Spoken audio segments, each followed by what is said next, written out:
everyone and welcome to the next video, and the next video is on resistance of conductor. We will discuss in this video about resistance of conductor.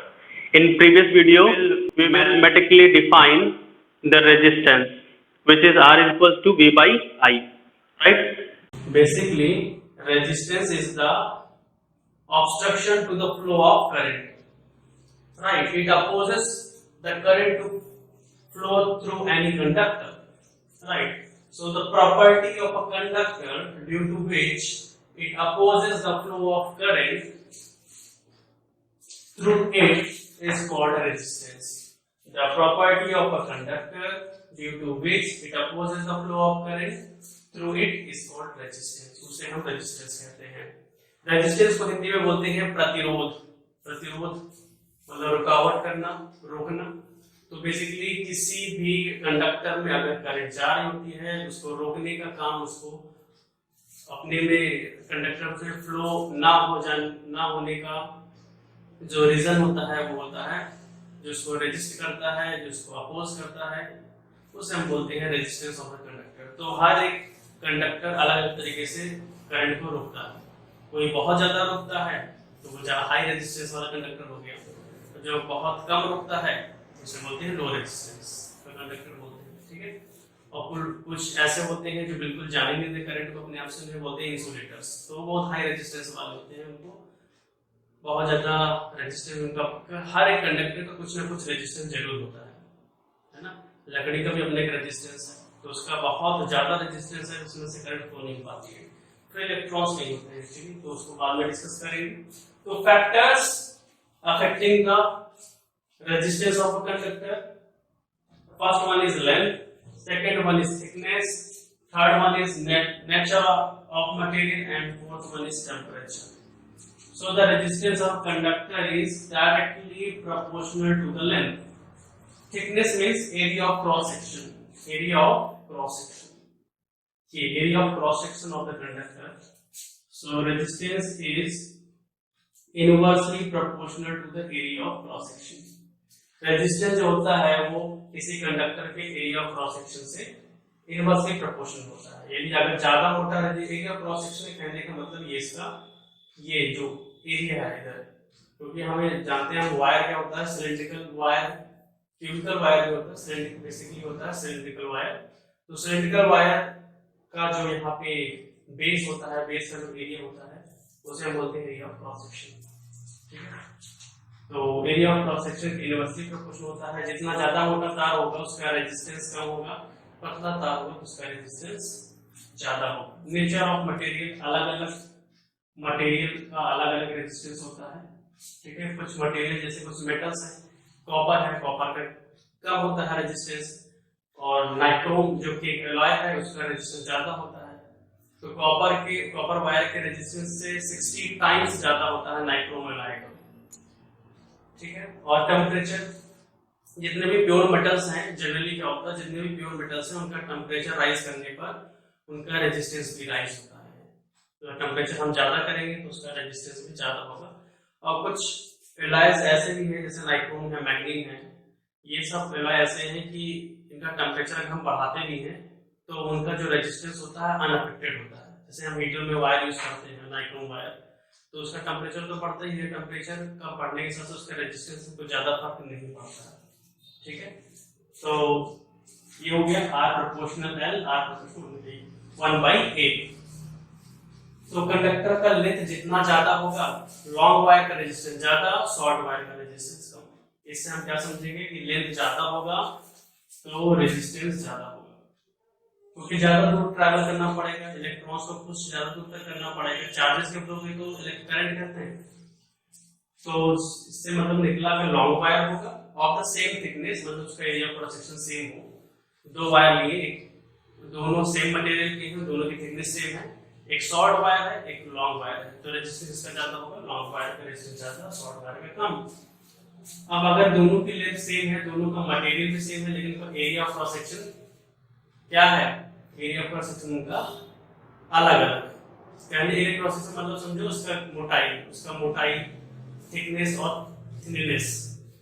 तो जो thick होगा, जो मोटा wire होगा जो मोटा wire होगा, जिसका एरिया क्रॉस सेक्शन ज्यादा होगा, उसका रेजिस्टेंस क्या होगा, कम होगा, क्योंकि इनवर्सली प्रोपोर्शनल है। ठीक है, तो एक एरो ऊपर एक एरो नीचे, एक को बढ़ाओ तो दूसरा घटेगा, दूसरे घटाओ दूसरा वाला बढ़ेगा। ठीक है, इस तरीके से जो थिन वायर होगा उसका रेजिस्टेंस ज्यादा कम होगा, तो जितना पतला वायर होगा उतना कम एरिया होगा, तो इलेक्ट्रॉन्स को मूव करने में थोड़ी दिक्कत होगी, कोलिजन ज्यादा होगा तो रेजिस्टेंस ज्यादा होगा। ठीक है, तो इन दोनों को अगर हम इन दोनों रिलेशंस को कंबाइन करते हैं तो हमें मिलता है R proportional L by A। जो रेजिस्टेंस है वो डायरेक्टली प्रोपोर्शनल है लेंथ के, और रेजिस्टेंस एरिया क्रॉस सेक्शन के इनवर्सली प्रोपोर्शनल है। तो बेसिकली हम कह सकते हैं R proportional L by A। अब प्रोपोर्शनल का साइन हम रिमूव करते हैं तो हमें पता है कांस्टेंट आता है, इस कांस्टेंट को हम बोलते हैं रेजिस्टिविटी, उसको रिप्रेजेंट करते हैं एक ग्रीक लेटर होता है, ये T नहीं है, ये ग्रीक लेटर है, इसे बोलते हैं रो। तो रो P के टाइप से बनाया जाता है। ठीक है, तो ये हो गया हमारा constant rho L by A। तो रेजिस्टेंस का फार्मूला क्या हो गया, R equals to rho L by A। अगर हमें V और I पता है तो R equals to V by I, V upon I का रेशियो अगर हम लगाएंगे तब भी हमें रेजिस्टेंस मिलेगा। तो दोनों फार्मूले याद रखिए, दोनों न्यूमेरिकल में जो चीज हमें पता होगी उसके अकॉर्डिंग। अगर हमें जो वायर दिए गए हैं, जो रजिस्टर दिए गए हैं, उसके फिजिकल क्वांटिटी के बारे में मालूम है, मतलब उसके डायमेंशंस के बारे में मालूम है, लेंथ है, किस मटेरियल का बना है, उसका एरिया क्रॉस सेक्शन के बारे में मालूम है, तो ये लगा देंगे। अगर हम उसके डायमेंशन के बारे में कुछ नहीं पता है, हमें पता है कि उसके क्रॉस कितना वोल्टेज है, उसमें कितनी करंट दौड़ रही है, तो हम बता देंगे ओम्स लॉ का यूज करके कि उस वायर का रेजिस्टेंस कितना है। ये सब चीजें के बारे में नहीं पता है। ठीक है, हमें पता है उसकी रेजिस्टिविटी पता है, उसकी लेंथ पता है, उसका एरिया क्रॉस सेक्शन पता है, और उसके क्रॉस में कोई बैटरी नहीं लगाए तब भी हम इस मेथड से, इस फार्मूले से उसका रेजिस्टेंस निकाल लेंगे। तो यहाँ पे एक टर्म निकल के आता है क्या, रो, एक निकल आता है क्या, रो। अब रो को मैं यहाँ लिख देता हूँ, तो रो को अगर हम अलग करें तो रो इसको हो जाएगा R into A by L। ठीक है, और जो रेजिस्टेंस की SI यूनिट होती है वो क्या होती है, रेजिस्टेंस की SI यूनिट, रेजिस्टेंस की SI यूनिट होती है ओम, OHM, ओम। ये ओम का साइन इस तरह से बनाया जाता है। ठीक है, ये साइन इसका है, इसका सिंबल होता है इस तरीके से, ओम का सिंबल। तो ठीक है, R को हम इस तरह से, R इसको V बाई A होता है, तो R का रेजिस्टेंस का यूनिट हम ये भी लिख सकते हैं वोल्ट, ये I का होता है एम्पियर, वोल्ट पर एम्पियर या कैपिटल E। ठीक है, वोल्ट पर एम्पियर, इसी को बोलते हैं हम लोग ओम। तो यहाँ बताइए क्या हो जाएगा, रेजिस्टेंस का ओम, एरिया ऑफ क्रॉस सेक्शन का होता है मीटर स्क्वायर, एरिया है मीटर स्क्वायर, लेंथ जो होता है मीटर, मीटर स्क्वायर से एक मीटर कैंसिल करेंगे तो ऊपर एक मीटर बच जाएगा, ओम मीटर। तो रेजिस्टिविटी का SI यूनिट होता है ओम मीटर, नीचे देखिए SI यूनिट होता है ओम मीटर। अब रेजिस्टिविटी को कैसे डिफाइन करेंगे, रेजिस्टिविटी को कैसे डिफाइन करेंगे देख लेते हैं यहाँ पर। ठीक है, रेजिस्टिविटी कैसे डिफाइन करेंगे, अगर किसी कंडक्टर का area cross section 1 metre square हो जाए और लेंथ 1 मीटर हो जाए तो क्या होगा, रो इक्वल्स टू क्या हो जाएगा, R, इसका हमने 1 metre square area cross section कर दिया और जो लेंथ 1 मीटर कर दिया, तो रो इक्वल्स टू क्या हो जाएगा, R हो जाएगा। हमने बताया इसका यूनिट क्या आएगा, ओम मीटर आएगा। ठीक है, ओम मीटर आएगा, तो रो किसके बराबर हो जाएगा, जो रेजिस्टिविटी है उस मटेरियल के रेजिस्टेंस के बराबर हो जाएगा। रो इक्वल्स टू R कहने का मतलब क्या हो गया, तो जो उसका रेजिस्टिविटी होगा वो उस वायर के रेजिस्टेंस के बराबर हो जाएगा। लेकिन कैसा है वायर का रेजिस्टेंस, जिसका लेंथ क्या हो 1 मीटर हो और उसका area cross section 1 metre square, यानी यूनिट लेंथ और यूनिट एरिया क्रॉस सेक्शन। तो हम सिंपली कह सकते हैं, न्यूमेरिकली हम डिफाइन कर सकते हैं रेजिस्टिविटी को, resistivity of a substance is numerically equal to क्या होता है, न्यूमेरिकली यहां दिखाया मैंने, तो रो इक्वल्स टू R आएगा, numerically equal to the resistance of a rod, resistance of a wire, resistance of a conductor या resistance of a rod of that substance. उस सबस्टेंस के रेजिस्टेंस के बराबर होगा विच इज 1 मीटर लॉन्ग, जो 1 metre लंबी हो, and 1 metre square in cross section, और उसका जो क्रॉस सेक्शन है 1 मीटर स्क्वायर। सिंपल सी लैंग्वेज में रेजिस्टिविटी इस तरीके से डिफाइन हो जाता है। ठीक है, तो रेजिस्टिविटी का एसआई यूनिट ओम मीटर और रेजिस्टेंस का एसआई यूनिट होता है ओम। ठीक है, अब जिस तरीके से हमने यूनिट करंट 1 एम्पीयर करंट को डिफाइन किया था, इसी तरीके से हम ये सब क्वेश्चंस बार बार आते हैं बोर्ड एग्जाम्स में। 1 ओम को डिफाइन करना है, तो 1 ओम को डिफाइन करना है, अभी मैंने बताया R equal to V by I। इसको हम न्यूमेरिकली रेजिस्टेंस किस तरह से बताते हैं, यहाँ पे क्या करते हैं, V की जगह अगर 1 वोल्ट हो और करंट 1 एम्पीयर हो तो रेजिस्टेंस कितना हो जाएगा, 1 वोल्ट पर एम्पीयर, मतलब 1 एम्पीयर, 1 ओम हो जाएगा। 1 वोल्ट पर एम्पीयर मींस 1 ओम। तो 1 ओम रेजिस्टेंस कब होगा, जब किसी कंडक्टर के अक्रॉस वोल्टेज कितना हो, 1 वोल्ट हो, उसके अक्रॉस जो पोटेंशियल डिफरेंस हो 1 वोल्ट हो, और उसमें करंट कितनी बह रही हो, 1 एम्पीयर। बस इसी बात को हम इस तरीके से लैंग्वेज फॉर्म में लिख देंगे, खत्म काम। 1 ohm is the resistance of a conductor.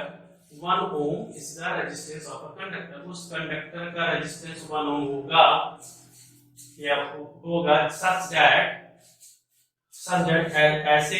ऐसे कंडक्टर का रेजिस्टेंस 1 ohm है when a potential difference of 1 volt, जब पोटेंशियल डिफरेंस कितना हो, 1 volt is applied, जब उस कंडक्टर के अक्रॉस 1 volt का रेजिस्टेंस उस कंडक्टर के क्रॉस या उसके इंड्स हम क्या करें, 1 वोल्ट का पोटेंशियल डिफरेंस अप्लाई करें and a current of 1 ampere flows through it, और उससे कितनी करंट फ्लो हो, 1 एम्पीयर की करंट फ्लो हो, तो उससे बोलेंगे 1 ओम रेजिस्टेंस। तो सिंपल सा है, अपनी लैंग्वेज में लिख सकते हैं 1 ohm is the resistance of a conductor such that when a potential difference of 1 volt is applied across its end, a current of 1 ampere flows through it.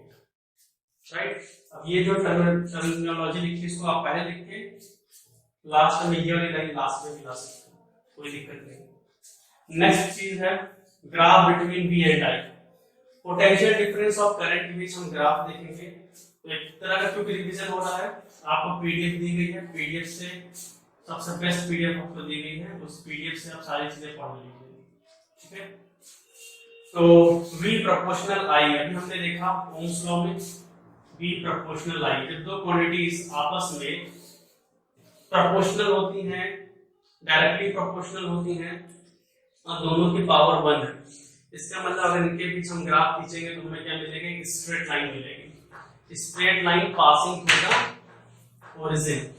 तो यहाँ पे देखिए एक्स एक्सिस पे अगर हम वोल्टेज को रख ले, एक्सपेरिमेंट करें, कंडक्टर ले लें और एक्सपेरिमेंट करें अलग अलग वोल्टेज पर कितनी करंट उस कंडक्टर में जा रही है, मीटर से हम करंट मेजर कर ले और वोल्टमीटर से वोल्टेज उसके क्रॉस, इसके क्रॉस जब हम बैटरी लगा रखे हैं उससे हम वोल्टेज बढ़ा रहे हैं। ठीक है, या रियोस्टेट से भी हम कंट्रोल करते हैं करंट्स को। ठीक है, तो सिंपल सी बात है कि अभी हम लोग देखेंगे बाद में ओम्स एक्सपेरिमेंट होगा तो V प्रोपोर्शनल I, तो हमें पता है ये दोनों क्वांटिटीज डायरेक्टली प्रोपोर्शनल है, इनका जो ग्राफ होगा वो लीनियर है, क्योंकि हम जब V बढ़ाएंगे तो उसकी रेशियो I बढ़ेगा, फिर V बढ़ाए फिर I। ठीक है, तो यहाँ पे अगर V मैंने 1 वोल्ट किया, मान लीजिए 1 वोल्ट भी किया तो करंट कितनी आई, 1 एम्पीयर, फिर 2 वोल्ट कर दिया तो करंट भी 2 वोल्ट आ गई। तो हर बार जो कोऑर्डिनेट ज्योमेट्री अगर आप पढ़ेंगे तो जिस तरह से पॉइंट को प्लेन पे हम रिप्रेजेंट करते हैं, उस तरह से पॉइंट्स को अलग अलग वोल्टेज अलग अलग करंट में मिली है, इसको एक टेबल बना के इसे पॉइंट्स को लोकेट कर लेंगे और उन पॉइंट्स को जब ज्वाइन करेंगे तो हमें V और I के बीच ग्राफ मिलेगा। जो ग्राफ मिलेगा वो क्या मिलेगा, OA मिलेगा। तो OA ग्राफ क्या है, स्ट्रेट लाइन ग्राफ है। तो जितने भी ओमिक कंडक्टर है, ओमिक कंडक्टर कहने का मतलब क्या है, ओमिक कंडक्टर मींस होता है, ohmic conductor means those conductors which follow the rules of the laws of Ohm's. ठीक है, जो ओम के लॉ को फॉलो करने वाले कंडक्टर होते हैं, मतलब V बढ़ाने पर I बढ़ रहा है तो मतलब वो ओमिक कंडक्टर है। अगर V बढ़ाने पर I बढ़ रहा है लेकिन लीनियरली नहीं बढ़ रहा, ठीक है, तो उसे बोलेंगे नॉन ओमिक कंडक्टर। जैसे सेमी कंडक्टर्स जो होते हैं, semi conductors non ohmic conductor होते हैं। तो अगर आपके पास ऐसे कोई V और I का यही ग्राफ कुछ ऐसा है आपको, पहले लीनियरली जा रहा हो, फिर ऐसे कर्व में आ गया या कांस्टेंट हो गया, ऐसे जा रहा हो फिर ऐसे कांस्टेंट आने लगा। ठीक है, पहले ऐसे लीनियर जा रहा है, फिर थोड़ा सा कर्व आया, फिर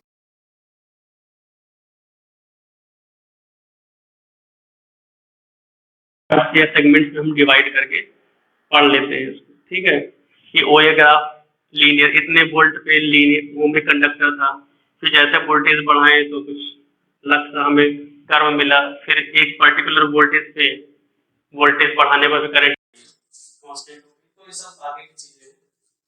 तो जब भी आपको बोला जाए कि कौन सा ग्राफ क्वेश्चन आ जाए, कौन सा ग्राफ ओम्स लॉ को रिप्रेजेंट कर रहा है, तो जिसमें ओरिजिन से पास हो रही हो, जिसमें ओरिजिन से पास हो रही है, जिसमें लीनियर बी और आई के कुछ लीनियर ग्राफ हो, स्ट्रेट लाइन ग्राफ हो, उससे आप बताएंगे कि क्या है। ठीक है, इसका कुछ ना कुछ स्लोप होना चाहिए, सीधा ऐसा नहीं होना चाहिए। ठीक है, लीनियर स्ट्रेट लाइन इस तरह से कुछ ना कुछ स्लोप होगा। इसका जो स्लोप होता है एक्चुअली, वो स्लोप कितना आएगा, स्लोप होता है tan थीटा। ठीक है, सो इसका जो सिंपल सा आप जानो कि स्लोप, जो इसका स्लोप कुछ ना कुछ स्लोप होना चाहिए।